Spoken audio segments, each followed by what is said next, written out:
안녕하세요. 오늘은 우리의 식탁을 책임지고 전달해주는 음식 배달라이더 분들의 직업 건강 가이드북을 소개해 보려고 합니다. 먼저 목차는 보시는 것과 같이 구성되어 있습니다. 첫 번째로 직종 선택 및 이유입니다. 배달음식 서비스 산업은 최근 몇 년간 급격히 성장하여 2019년 9조 7천억 원에서 2021년 25조 6천억 원으로 약 163% 증가하였습니다. 이러한 변화의 주요 요인으로는 1인 가구 증가, 배달 플랫폼의 발전, 즉각적인 편의를 추구하는 소비 습관의 변화 등이 있습니다. 이에 따라 배달 라이더의 역할 또한 더욱 중요해지며 필수적인 직업군으로 자리 잡고 있습니다. 허나 이러한 성장의 이면에는 배달 라이더들의 열악한 근무 환경과 안전 문제가 더욱 부각되고 있습니다. 배달 라이더들은 건당 수익 구조로 인해 빠른 배달을 우선시하며 이로 인한 교통사고 위험률도 급속히 증가하고 있습니다. 2022년 국토교통부 조사에 따르면 배달 종사자의 43%가 최근 6개월간 사고를 경험했으며 배달 오토바이 사고율은 개인용 오토바이보다 약 15배 높았습니다. 또한 위험 운전 행동의 주요 원인으로는 이동시간 단축과 낮은 벌금 수준이 지적되고 있습니다. 위험 운전 행동으로는 26.5%의 지정차로 위반, 17.0%의 정지선 위반, 14.1%의 차로 위반 순으로 높게 나타난 것을 알 수 있습니다. 이러한 배달 라이더들의 교통안전 수준을 강화하기 위해 한국교통안전공단과 경찰청, 배달 플랫폼 업체가 교통안전교육을 시행하고 있으나 참여율은 목표치의 5.3%에 불과한 수준이었습니다.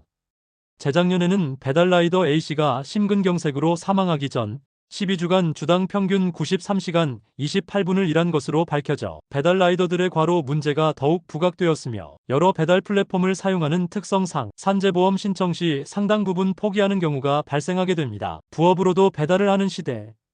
이러한 안전 취약 상황 속에서 2시간의 영상 시청과 상식 수준의 문제를 풀게 되면 실제 배달 라이더로 활동할 수 있다는 것을 알게 되었습니다.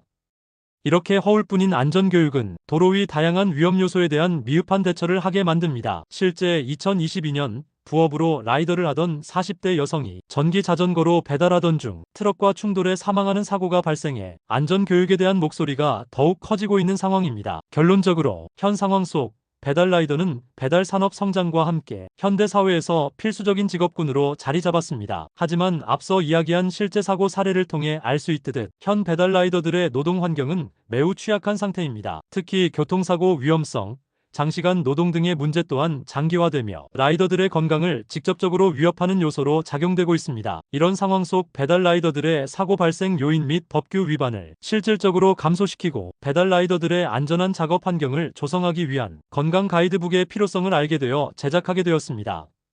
그렇다면 먼저 이러한 배달 라이더의 근로자 특성은 무엇이며 이들을 위협하는 유해, 위험 요인은 무엇인지 알아볼까요?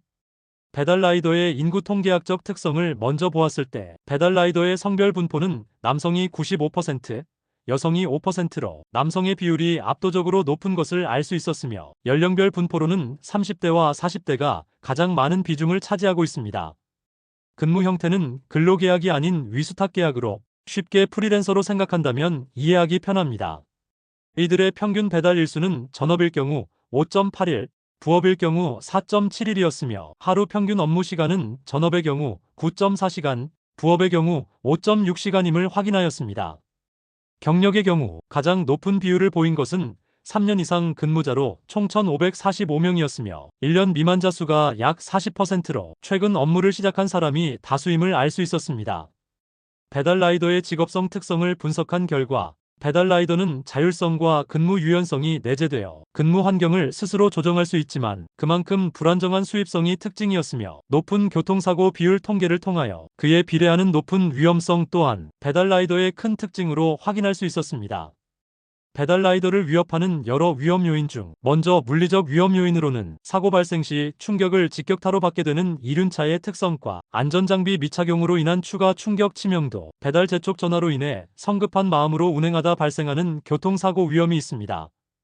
이외에도 승용차보다 높은 오토바이, 탄화수소와 일산화탄소 비율로 인한 화학적 위험, 등받이가 없어 노면에서 발생하는 충격이 그대로 누적되어 발생하는 인간공학적 위험, 동료와의 상호작용 제한 및 고객과 상점의 폭언으로 인한 우울과 관련된 심리사회적 위험이 있습니다.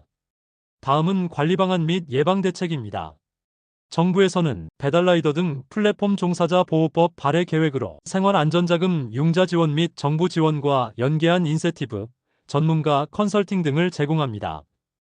이외에도 다양한 정책을 통해 배달라이더들의 안전권과 저렴한 공제보험 상품을 확대해 돕고 있습니다. 정부 외에도 기업 차원의 관리 방안으로 종사자의 안전을 고려한 플랫폼 운영을 위해 배달 플랫폼 종사자의 안전하고 건강한 일터 조성 및 처우 개선을 위한 협약을 체결하기도 하였습니다. 또한 교통사고 예방과 관련한 메시지를 시의적절하게 배달 종사자, 음식점주, 고객 등에게 보다 많이 확산하기 위하여 고용노동부와 우아한 청년들이 함께 배달안전 365연중 캠페인을 실시하기도 하였습니다. 이외에도 이륜차 사고 사례 및 사고 예방 대책을 주제로 이론 교육과 가상현실 체험을 병행하여 실감나는 안전교육을 실시하기도 하였습니다.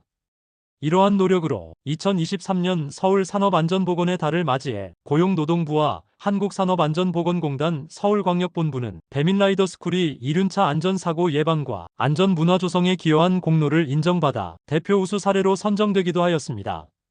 해외에서도 유사한 사례를 볼 수 있습니다. 스페인 딜리버루는 2018년 7월 마드리드 라이더 조합과 단체 협약을 체결하여 라이더 노동자들의 권리를 보장하기 시작하였습니다. 가까운 일본의 음식 배달 서비스 협회는 배달 증가와 업계 발전을 위해 교통안전 가이드라인을 마련하고 교통재해 예방을 위한 공고를 유관기관에 발행하기도 하였습니다. 이러한 정부와 기업이 협약한 관리 방안도 중요하겠지만 근로자 스스로 건강을 유지하고 지키기 위한 마음가짐을 가지는 것이 중요하겠죠. 이를 위해선 개인보호구 착용은 필수입니다. 교통사고 시 사망률을 낮춰줄 수 있는 안전모와 찰과상과 같은 기타 외상 상처로부터 도움을 줄 수 있는 보안경과 장갑, 마스크 또한 각 선택 요령에 맞도록 선택할 수 있어야 합니다. 이외에도 안전의복들과 안전화 또한 필수적으로 착용하도록 해야 합니다. 지금까지 근로자 스스로를 점검했다면 파트너인 이륜자동차 또한 점검해야겠죠. 이륜자동차 운행 전 정기적으로 안전점검을 시행하여 헤드라이트의 방향 지시 등 경운기 소리 확인, 부품의 탈락 점검 등을 실시하여 안전한 배달을 할 수 있도록 준비합니다.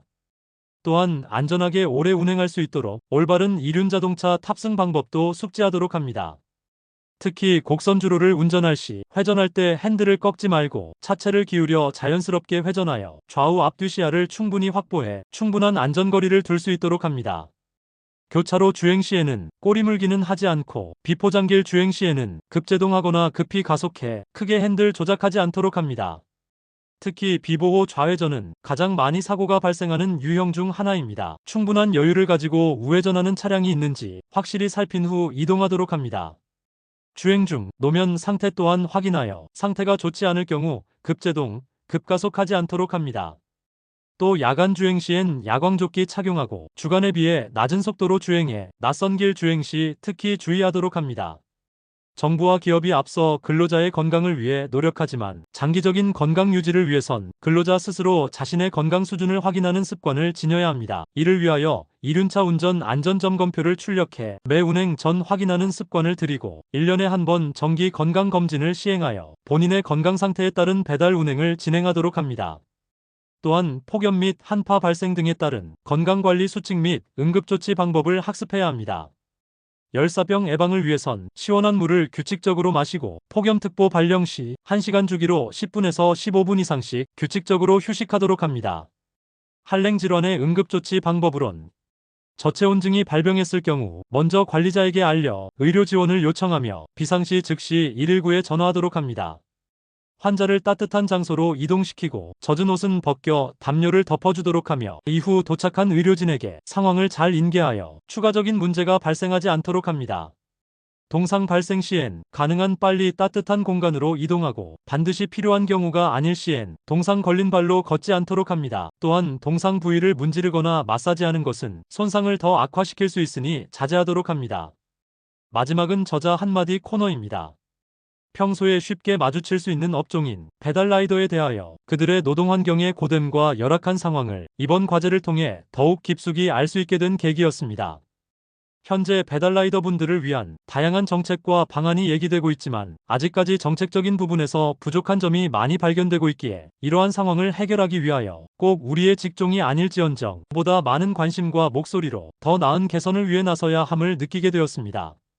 앞으로도 다양한 직군의 사람들이 소외받지 않도록 또 모든 직종이 안전한 환경에서 마음 편하게 일할 수 있도록 관심을 귀 기울이는 노력을 다하겠습니다. 시청해주셔서 감사합니다.